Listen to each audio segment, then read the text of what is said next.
What's up, guys? Welcome to a new video. I just want to start off by saying I'm sorry for my inactivity over the last sort of 3 weeks or so on YouTube. But the main reason that I haven't been uploading so much is because the Rights of Man expansion coming out. I didn't want to actually put a lot of work and energy into producing some content that would then become obsolete, because that is an issue, and I've already unfortunately experienced that some of my strategies that I've laid out in the past no longer actually work, or at least do not work to the same extent. A lot of other things would be going on as well, but they're not that interesting. So let's just get into the video. With that being said, you can see we're the second most highly ranked nation. It's 1510. And we're playing as Austria as usual. A lot of my my games seem to be based off of the very cool nation Austria. You can see we've expanded and joined our little province out here throughout Switzerland. We also have the mainland, all of the mainland that Venice occupies in this northern Italian region. So we're doing okay. But until you realize we have 9 personal unions, we're actually doing ridiculously well. It's hilarious. And I already feel like the Emperor, to be honest, in 1510. There's only 9 of them, but unlike the subjects of the Empire, they're actually really quite powerful. You can see 19 units from Burgundy alone, 25 from Hungary, 11, 16, 15, 11, which I already counted, I think. I'm going crazy. And then, of course, the Dutch miners as well. So you can see, obviously, we personal union Burgundy, which resulted in inheriting all of his Dutch miners. Savoy, Milan, Bavaria, Bohemia, Hungary. We've also fed Bohemia outside into the Polish region, as well as Hungary taking actually the bulk of the Polish region, as well as Dalmatia. Taken Mantua for Milan, Bern for Savoy, Nemours for Burgundy. And yeah, we have another Diplo slot here spent with the Palatinate. So what I'm going to go ahead and do in this video is basically divulge all of the ins and outs of personal unions, all of the different things to consider to hopefully help you guys make the difference between those enjoyable games and those games that really result in success and acquiring those achievements that you're trying to acquire. With that being said, I am going to forewarn you guys, I'm being completely honest with you. This game obviously is exceptional. As we continue throughout this, you're probably going to see even more exceptional parts of this game, which I've yet to show you guys. However, this is very unrealistic. If you play your game in this manner, it has the potential to actually suck all of pleasure and enjoyment out of the game entirely. This is the kind of exploit which really genuinely can suck the game dry. And I really mean that. So try not to be too obsessive over this and allow that to happen. Like I said a moment ago, the reason I want to make all of this information available to people who are not aware of it is to really help enabling them to acquire those world conquests and things like that when they otherwise would not be able to do it. So I'm going to go ahead and divulge all of the tips and tricks and everything associated with personal unions. I hope you guys enjoy the rest of the video, and thank you for watching. So we're going to start with the basics. You have Nation A and Nation B, and in this case we're using Portugal and Castile.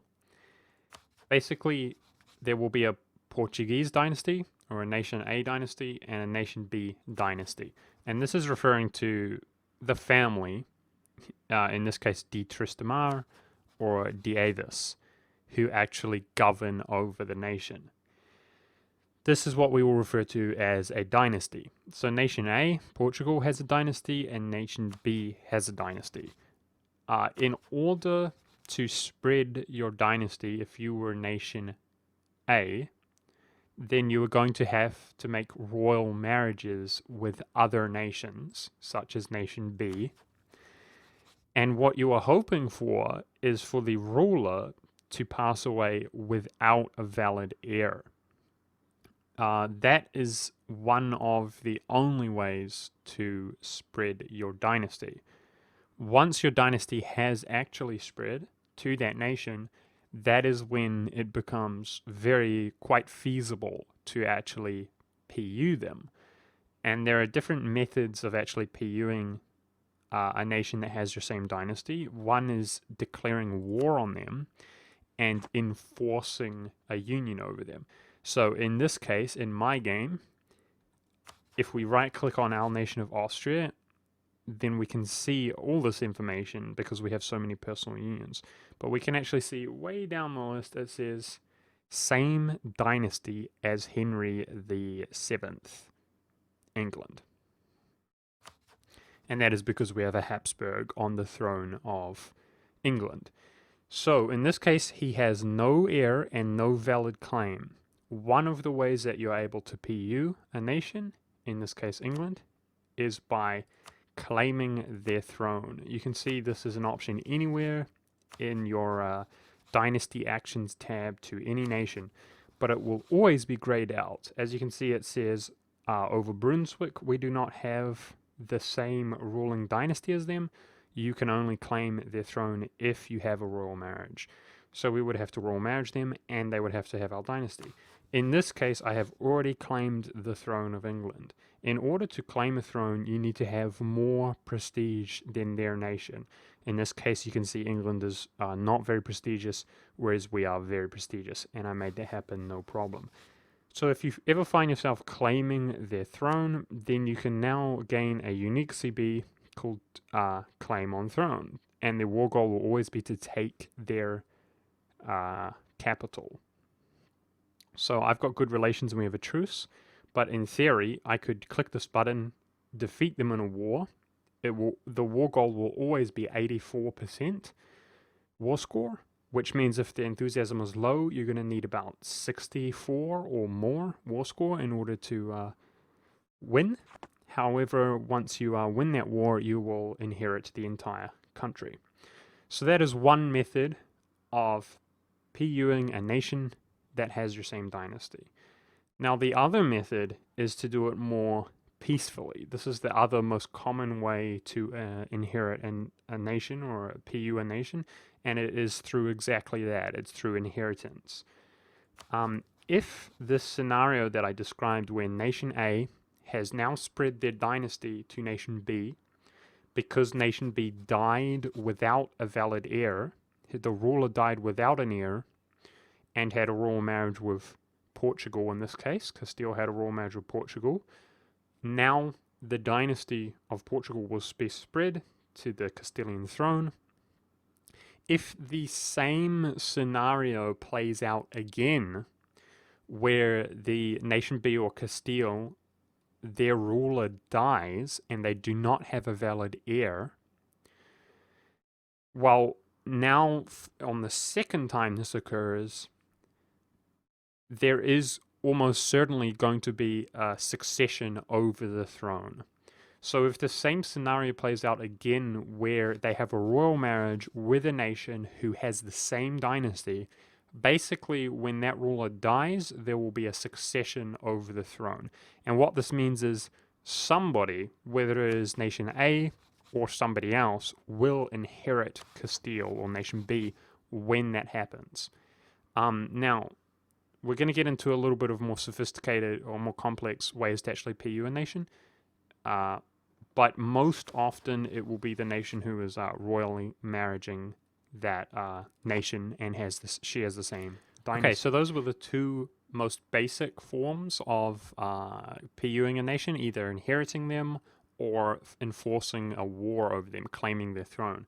Now what we're going to take a look at is a little bit of a more sophisticated scenario here, or complicated scenario. You can see, as I showed earlier, I'm actually allied with Palatinate. Well, I have a ridiculous amount of relations here. In fact, we have 10 out of 6. Luckily that we are Austria, and we've gained one from being emperor, and we're actually going to be able to gain another from our national ideas shortly. I've also gained another from influence ideas. However, we're losing a lot of Diplo. I'm also focusing Diplo for that reason. But hashtag worth.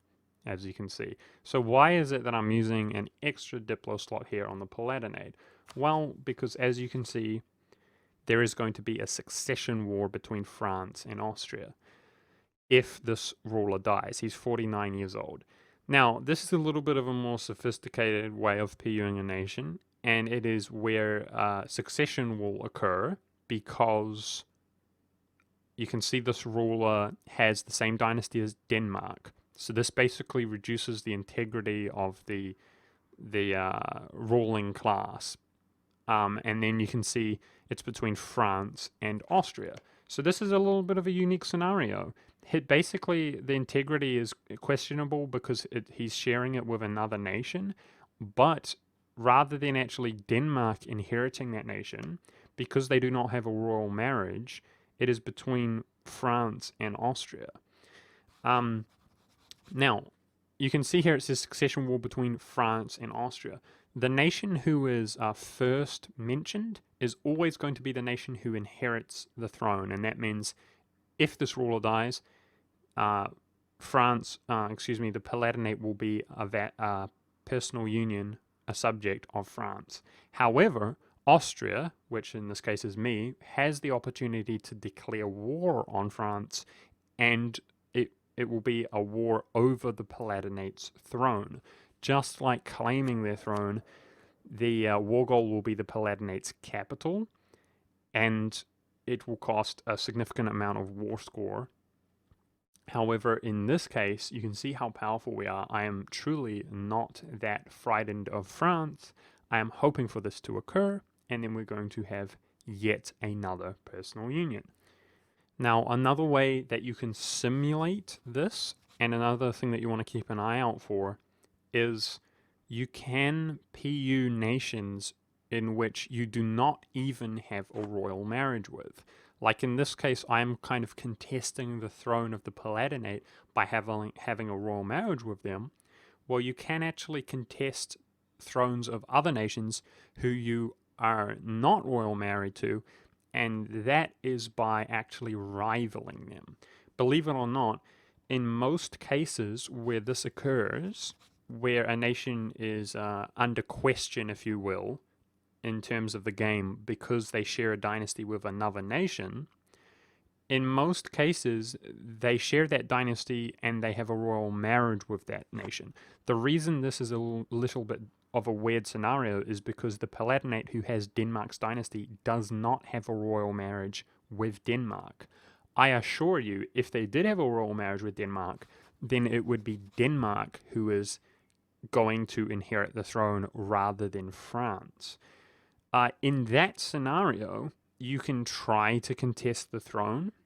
In this case, it would either be France or myself who is contesting the throne over a succession war.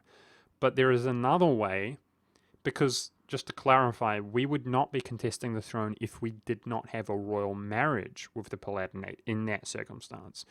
But there is another option available to you, and that is actually rivaling the target. More often than not, let's say that for whatever reason, we can see the province is doing quite well here. Let's say province blew up. They owned all of Brittany, some of the lowlands, all of England, and they're a big, powerful nation. And they shared the same dynasty with France.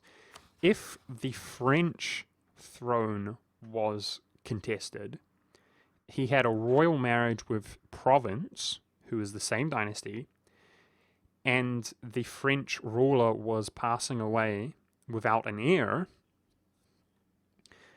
then although I do not have a royal marriage with him, because he is my rival, and I'm basically contesting this land, saying that I want this land, usually, more often than not, I would actually be able to declare war on Provence and take all of France if a succession war was to happen. So that's quite a sophisticated concept of actually fighting wars over thrones.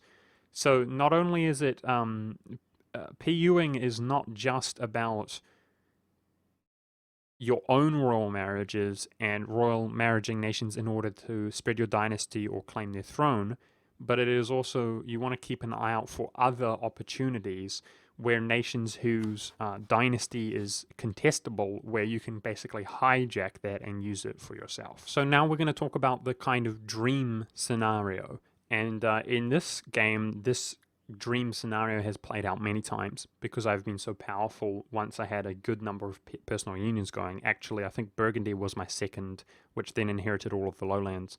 At that stage, I was feeling very strong, and it was making these personal unions much easier. The dream scenario is that you basically spread your dynasty to a nation one way or another, which we're going to get into in a second, and you either break your alliance with that nation so that you no longer have a truce with them, or alternatively, you never were truce allied with them in the first place and you do not have a truce. And then a nation with your dynasty, as soon as their integrity of their legitimacy is in question, and by that I mean their heir is their ruler dies and they do not have an heir, or alternatively they have a weak claim heir. As soon as that opportunity arises, you claim the throne, attack them, and absorb them into your country. The dream scenario is where you spread your dynasty and you basically have a prophecy. You think in advance, I'm going to break alliance in order to push that opportunity immediately. Or alternatively, what you really want to keep an eye out for is, for example, Austria has an event with Castile, and I'm actually, if I was to continue this game, which I think I will because it's hilarious, you really, really, really want to prioritize royal marriage in Castile, especially if they are in this scenario where we've got Super Spain action. They're doing really well. And the reason is because there's actually an event that has an increased chance to occur between Castile and Austria, where if you're an Austrian ruler can just be placed on the Castilian throne. This is unique to Austria, I believe, and the reason is because it's trying to simulate what actually happened historically. I believe Charles, forgive me, I'm not a historian, but Charles V or something like that actually inherited all of Spain. And that is actually an aspect of the game. So I recommend if we were playing Austria like this, we would try to be buddy-buddy with Castile because there's an increased chance to actually inherit the throne. Now, what you could do is when you see there's a Habsburg as an heir on Castile, you break ties, but you keep relations high so that he doesn't rival you. Now, that is something you need to watch out for. If he rivals you, he will break royal marriage, and therefore you cannot claim his throne. So you have to make sure that Castile has rival options. Let's say we crush France, and he doesn't have a rival option. Then due to our placement, it's almost certain if we break relations with him, he's going to rival us as an opportunity to get power projection. So we have to be careful of that.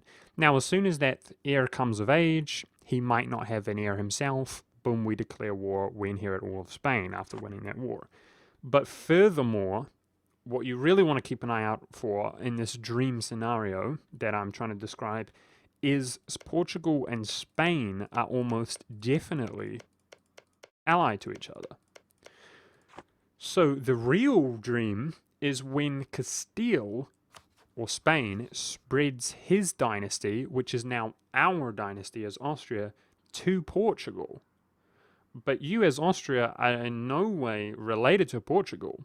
So in that circumstance, what you could do is, say you are allied to Castile, you could pull Castile into a war against France, and in this case, or if you're having a very good game, that would be an easy war to win, especially with Castile on your side. And then you would claim Portugal's throne and PU him, effective immediately, because your dynasty was spread via the relations between Castile and not yourself. And the only reason I say pull Castile into a war is so that he cannot defend Portugal when you easily, in that circumstance, inherit his throne. Another one to keep an eye out for, which actually happened in my World Conquest game, is Lithuania. If Lithuania is under a personal union with Poland, which happens most of the time, you want to keep an eye out for when those ties break, because it might be quite likely that the Polish ruler is Habsburg, if Habsburg has been spread everywhere, which means the Lithuanian heir might be Habsburg, because that is considered the ruling dynasty of the area. Or alternatively, whenever a nation is freed, like the same thing happens with Lorraine. Usually when Lorraine is freed from province, there will be a French dynasty there, because this is a French culture, Burgundian culture. So these are things you want to keep an eye out for when nations actually are released and have their own rulers, like Sweden or Norway. You want to keep an eye on exactly who that is. If it's your dynasty, jump in on them and PU them. Now here's where things get a little bit more complicated, and I'm just warning you guys, go easy on me. Everything that I've said here is not in lore. It's not carved out in stone somewhere. It is just my own understanding of how the game mechanics work. I don't look at the files of the game or anything like that, so forgive me if I have made any errors so far. And forgive me if I'm about to make an error, because things have changed a little bit in Rights of Man, and that means basically empresses or queens. Now within the Rights of Man, you will see you not only have a ruler, an heir, but you also have a queen, or a female counterpart to your current ruling monarch. Now, interestingly, usually your queen is going to have a different dynasty, because let's say you royal marriage Bohemia. Usually it seems like your first royal marriage of your when your ruler first becomes established, that is effectively suggesting that your ruler gets married with your first royal marriage, if you do not begin with a wife. Now, this wife is going to be of the other dynasty. So what this means is the wife will either come into rule of the country if your ruler passes away and your heir is too young to rule the kingdom, which means he needs to be 15 years old, if that's correct. He needs to be 15 in order to rule. As long as he is younger than that, then the queen will act as the regent until he comes of age. Now, what this means is you, in many cases, are going to have more opportunities to PU nations if you keep your eyes out due to this. And you have somewhat more control over this. Because, for example, let's say I royal marriage Muscovy, and then his queen, which you can check, by the way. You can check their ruling class. In this case, he doesn't have an heir. His queen is Habsburg. Let's say his queen is Habsburg.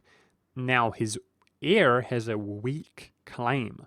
Well, what this means is, if the scenario happens where he has a young heir with a weak claim, and his empress or duchess or queen is Habsburg, then when the ruler dies, there will be a Habsburg queen on the throne. His heir is of a weak claim. Now he shares your dynasty. You can claim his throne and PU him. And the other mechanic that involves the queens or the empresses is simply, if the ruler dies in this scenario that we can see here with Muscovy, where he has no heir.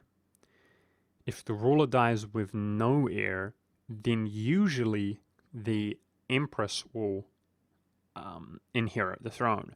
So a change, or sort of a redactment to what I said earlier, the game now works in Rights of Man where, if you remember, I described how if the ruler dies without an heir, then he will get a noble from another country, resulting in the spreading of a dynasty.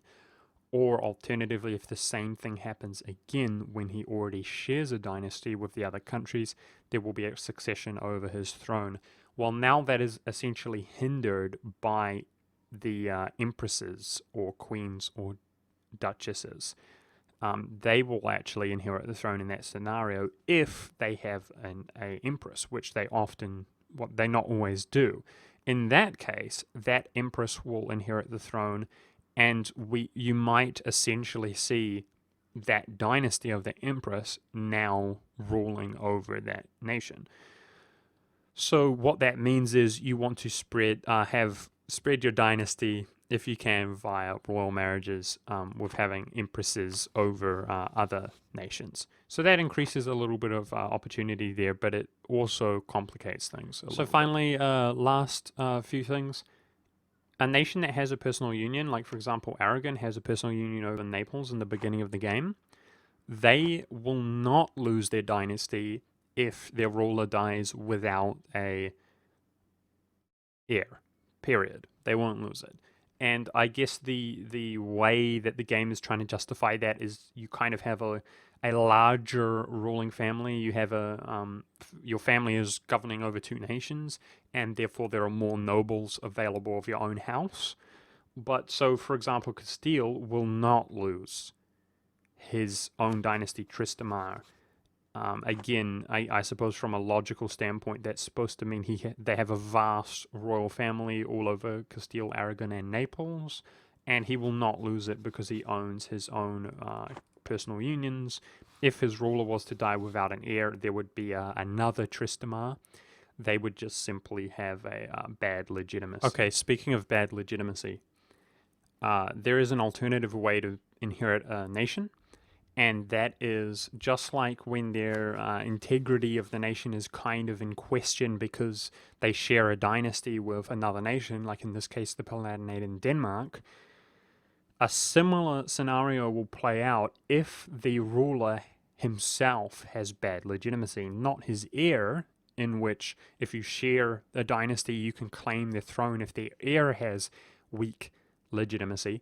But if you ever see a nation, even if they have their own dynasty, if you ever see a nation with a weak claim, and then that weak claimed nation becomes the ruler of their country, then they are a key nation that you want to keep an eye on. As long as their ruler's claim, their legitimacy is weak, then if you obtain a royal marriage with them, I guarantee you, if you are a wealthy nation with high legitimacy and high prestige, you're going to see a similar scenario to this if you mouse over their king. If their current ruler with bad legitimacy is royal married to you, very often you will see a succession war just like this, or in some case you will see straight up Austria or whatever nation will inherit Norway or whatever nation, the Palatinate, when you mouse over this. So that is a really key one to keep an eye on, and that is actually how I inherited two nations throughout my World Conquest game, where people are saying I was so lucky and I did so well. I actually inherited both Brittany and Dauphine, if I'm pronouncing that correctly, who had managed to take a lot of the south of France by simply just royal marrying them. Okay, so lastly, you might think to yourself, I knew all of that information, or I knew the majority of it. How the hell did you PU 9 nations in such a short part of the game? And as I have shown, potentially 2 more in not too much more time of this game being played. How was that possible? Well, I'm going to explain it. It's quite simple, actually. And this is the part of the game which I'm talking about, the cheesy exploitative aspect, which has the potential, like I said, to completely ruin the game if you allow it to. This game can basically be crashed by using Alt F4, or in my case I play in a window and I just simply click the X button. If you save and exit like this, if you exit to menu in Iron Man mode, it will save the game and you will load from the same spot. However, if you just crash the program instantly, it will not save. And that is a simple way, which what I refer to as save scumming, which allows you to essentially save and load the game even on Iron Man, with Iron Man activated in an Iron Man game. So quite simply, that's really it. If you were France and you had a royal marriage with England, let's say, even though that's silly, but let's just say you do, you just keep an eye on the English ruler. Let's say he has an heir, and then when that ruler dies, the heir comes of age, but that heir has another heir.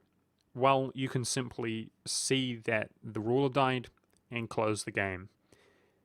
and then you essentially are reloading to your autosave, and you wait for the ruler to die again, because he died most likely because he's elderly, right?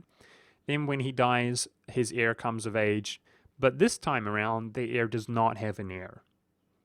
And then you think, great. And then you keep playing the game. Now, when this heir, who is now the ruler, dies, it spreads your dynasty to their throne. If an heir comes of age, an heir is born or he gets an event, you just close the game, and so on and so forth. The difference is that you're going to be wanting to do this with just about every relation you have, or in this case, 4 out of the 6 relations extra that I have. And I'm just showing here, this is still an early game. We're about to integrate Bohemia, and I have the potential to PU 2 more nations right now. You can see just how far you can push this and just how obnoxious it can be, where you can literally PU every nation that you have a relation with by just opening and closing the game a million times. This is something that I try to steer away from. I have tried to steer away from entirely, and I don't really do it anymore at all on my live stream, except for when I feel like it's going to, an opportunity that I've kind of worked on is going to make the difference between achieving my achievement or not. There are cases when I still do it, but for the most part it's something I entirely steer away from, because it really just makes playing in Europe a drag in general. A part of me feels like it's a breath of fresh air just to play as a nation that cannot PU anybody else, because you don't have to deal with it. Anyway, so I'm being completely honest there. And speaking of which, before I forget, just a random sort of anecdote, it is only the Christian nations that can PU. If you did not know that, it is not any other nation at the moment, any other religion, excuse me. So it is only Europe that can be PU'd. And it is something to keep an eye out for if you do westernize or change your religion as a country outside of Europe. Have a good look at the big powerful nations in Europe, and you might be able to PU them in the later stage of the game. Okay, so I just wanted to tag on the end there that although, you know, save scumming is the way to go if you want to get all these PUs, I really think I've heard a lot of people saying it's impossible to get PUs and so on and so forth. But like I said, I have obtained PUs just by simply royal marrying nations. If you do have the relation slots available, or you're just rolling in Diplo and you don't mind going one over, it's definitely something to keep an eye on, and something to try to do. And that is what I was referring to as fishing for PUs. Let's put it this way. I think that if you do not fish for PUs, if you do not look for them and find those opportunities, you are going to be extremely lucky to inherit anything at all throughout the game. However, I have had up to 4 personal unions with absolutely no cheesing, no exploiting involved at all in a single game. Even my Austrian game, where I had already done so well, the stream will verify those people who actually watched. I wasn't doing that. I wasn't constantly closing and opening the game in order to cheese the PUs that I did end up getting. I feel like it is something that should be taken advantage of, especially if you have the Diplo slots available. And it does become tedious, and sometimes you do feel like it's a waste of time, but other times it pays off, and it's happy days for everybody. So I hope you enjoyed these tips, and I hope it pays off for you, and I hope it allows you to get some satisfactory games, satisfying games. I can speak English. And yeah, I hope it helps you reach those achievements and to a new height of EU4 gameplay. So I hope you guys enjoyed watching. Thank you so much for the support on this channel and my live stream. Speaking of which, the link is down below if you want to watch me live. And have a good day, everybody.